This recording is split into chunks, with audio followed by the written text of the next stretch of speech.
19일 바이든 대통령이 과거 강제 수용에 대한 사과를 하자 일본에서는 한국 관련 반응이 쏟아지고 있습니다. 1941년 12월 일본이 진주만을 공습하면서 태평양 전쟁이 시작된 바 있습니다. 일본의 공습으로 태평양 함대와 공군 등 2,400명이 숨졌고 함선 18척과 전투기 188대가 파괴됐습니다.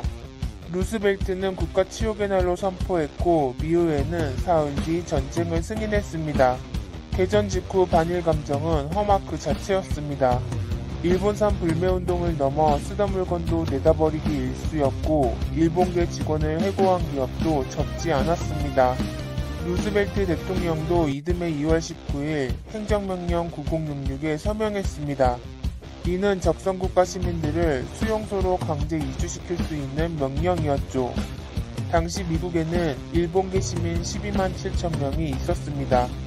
하루아침에 집과 직장을 잃은 일본계 미국인들은 황량한 사막과 황무지로 행해야 했습니다.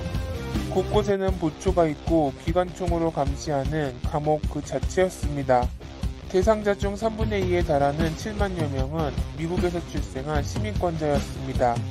미국이 이들을 강제 수용했던 이유는 스파이 노릇을 할까 의심스럽다는 것과 일본군이 본토를 침략했을 때 이들이 과연 충성스럽게 방어에 협조할까 이런 사유 등이었습니다.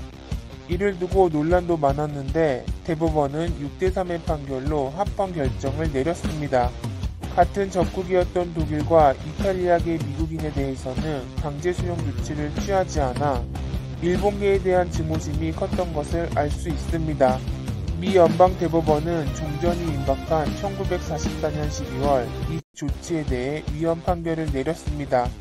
미국은 1971년 과거와 같은 정책을 막고자 비구금법을 통과시켰고 레이건 정부는 1988년 정치적 과오라며 공식 사과하기도 했습니다.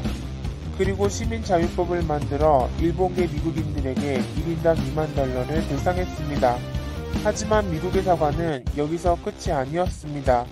2015년 오바마 전 대통령은 두려움에 굴복해 우리의 가장 뿌리 깊은 가치를 배신했던 행위였다며 하와이에 있는 강제수용소 부지를 국가기념물로 지정하기도 했습니다. 바이든 대통령 또한 19일 강제수용 79주년을 맞아 다시 한번 사과 성명을 냈습니다. 당시 행동이 부도덕하고 위헌적이었다고 평했으며 미국 역사상 가장 수치스러운 시기라고 말했습니다. 일본이 진주만을 공습해 결국 이런 일이 벌어진 것인데도 말입니다. 바이든의 사과 성명에 일본인들은 4,000건의 댓글을 남기며 뜨거운 반응을 보이고 있습니다. 그런데 그 최상단 댓글부터가 어처구니가 없습니다.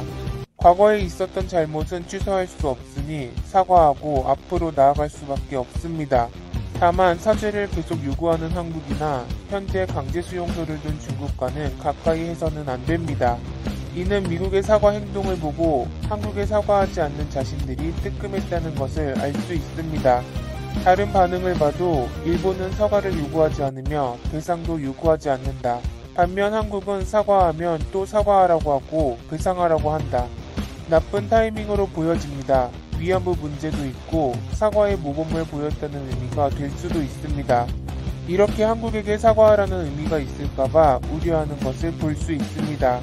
실제로 일본 댓글 랭킹 2위가 바이든의 사과 뉴스이고 1위가 침묵의 일본, 바이든의 중재를 받아들일지 였습니다. 최근 미국 국무부의 중재 분위기가 점점 가시화되고 있습니다. 프라이스 국무부 대변인은 9일 브리핑에서 북한의 도발보다 한일이 이견을 보이고 긴밀히 정책 조율을 하지 못하는 상황이 우려스럽다고 밝혔습니다. 19일에는 북한 문제와 관련한 한미일 3자 화상회의가 열렸는데 이 자리에서 미 국무부는 북핵 대응뿐 아니라 동북아 핵심 동맹인 한국과 일본의 관계를 강화하기 위해 노력하고 있다는 언급까지 했습니다. 즉 삼각공조 복원에 걸림돌이 될 수 있는 한일 갈등을 적극 중재하겠다는 의지를 보인 것입니다. 18일 정의용 외교부 장관 또한 필요하다면 한일 간 문제에 있어 미국의 도움을 받을 수 있다고 밝혔습니다. 이런 시기에 바이든 대통령이 과거 행동에 사과를 했으니 일본 니들도 사과하라는 뜻으로 일본인들이 느낀 것입니다. 하지만 일본이 변하지 않는다는 것은 한국 국민이라면 누구나가 잘 알고 있습니다. 지난달 취임한 강창일 주일대사도 일본 고위급을 만나지 못하고 홀대받는 상황입니다. 일본의 이중자 때는 과거에도 나타났습니다. 2015년 7월 미쓰비시는 중국 강제노동자에게 사과하며 보상금을 지급하기로 합의한 바 있습니다. 중국인 3,700명이 대상이었는데 1인당 10만 위안, 우리 돈으로는 1,900만원 상당입니다. 해당 보상금은 4년이 지난 작년 12월 7일 처음으로 지급됐습니다. 원래는 2007년 일본 대법원이 책임 없음 결론을 내려 지급이 안 될 뻔도 했습니다. 하지만 2014년 중국 정부가 나서 일본을 압박했고 결국 미쓰비시가 두 손을 든 것입니다.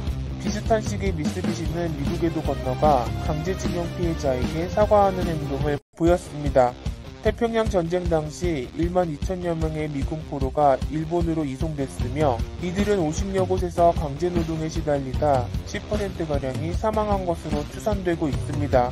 미쓰비시 탄광 등 4곳에서 강제노역을 한 미군 포로는 900여 명이었는데 그 과정이 혹독했다며 진심으로 사과하는 듯한 모습을 보인 것입니다.